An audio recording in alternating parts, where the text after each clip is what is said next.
Today we're talking about dark night of the soul, deep darks, a breakdown before the breakthrough, whatever you want to call it. Basically, this is where you feel like you're up against an edge and you're not really sure, is it all worth it? Is this all really true? It's that final sort of push or that final sort of test before you actually shift into new energy, but it feels so dense. It feels sometimes insurmountable.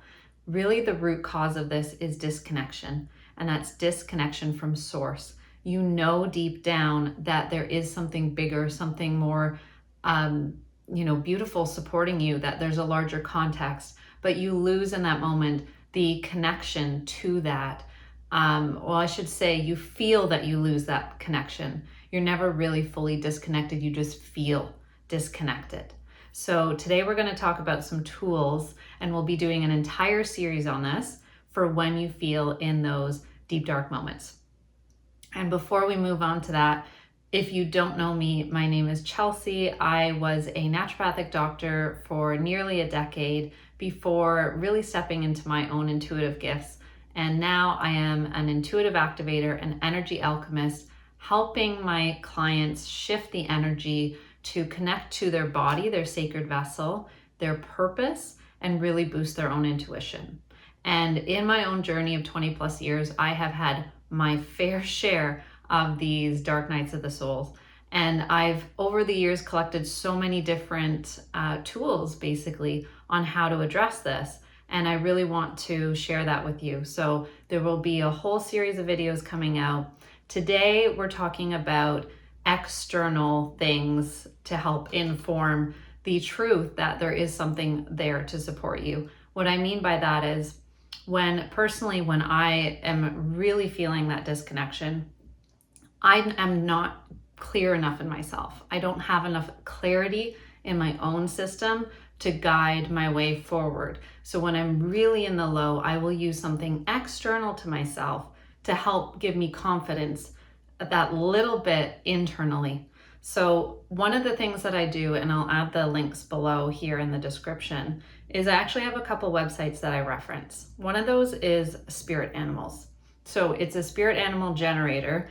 I would often find, nature is such a big cure for me and for so many, especially if you're feeling that disconnect. So I often would go out into nature if I was feeling really low, because I knew that was a place that I could regain that sense of connection. I'd often see a bird or a squirrel or a dove, whatever it is, and I would take note of that, and then I would go home and I would put it in this website, search out what the meaning is, and it came up with a random quote that is supposedly something you need to hear, and then a little description about what this animal messenger might be wanting to tell you.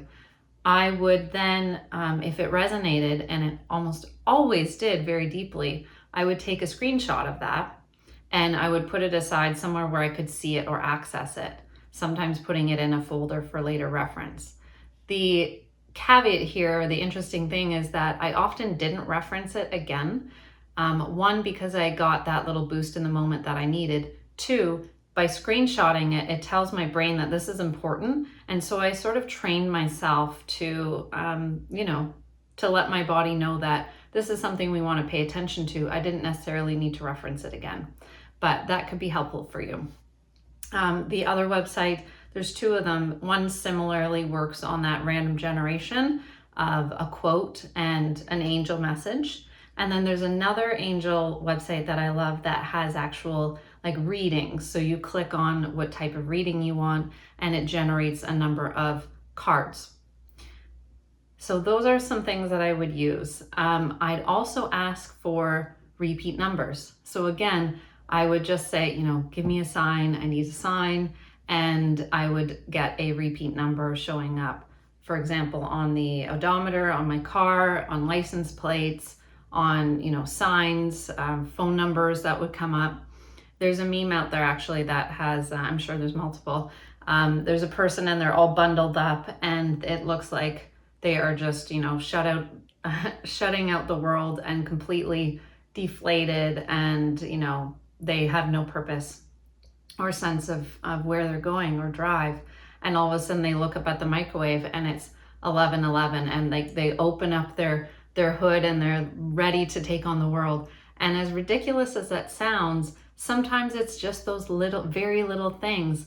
And again, if you are really spiritual at the core, heart-led, you're really awakened and in tune, and you're here to align with that, those little things are okay at those times, I will say, to sort of hook into as that external informing the internal. So before you can gain the confidence back yourself, it's okay to use these things as sort of that little boost of confidence.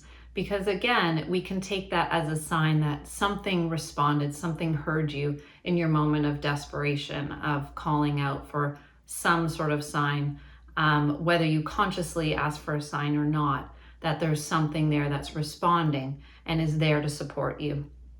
Sometimes that is all it takes to get that last little nudge, that last little bit of confidence to look deeper. And then once you get more clarity and confidence within yourself again, then you can develop that further. Then you can look at some of the triggers that made you land in that place initially of feeling this desperation, this sort of breakdown place. Then you can process it through differently. But I find for myself, when I'm really not clear within my own self, when I'm really feeling like I need something to tell me that this is the right path for me, that I'm choosing to be in my truth, even if it's hard, I will often use those external things. So I hope that tool works well for you. If, again, you're feeling this, it's just a confirmation that there is something so much bigger here for you, right? And it really is, I find it to be true. There is a breakdown before a breakthrough. And so sometimes just knowing that, just really internalizing that can help, because it starts to pull you out of that emotional place and move you into more curiosity, more neutrality, and that's where you're going to get more of the shift.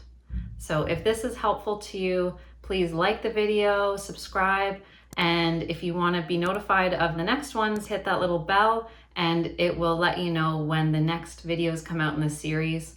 I will put the disclaimer below, but as always, if this is a place where you're feeling a lot of desperation, again, it's a feeling a lack of connection. So reach out to those that you love and trust, reach out to professionals you love and trust, reach out to the resources, use those resources you have for working this through in any way.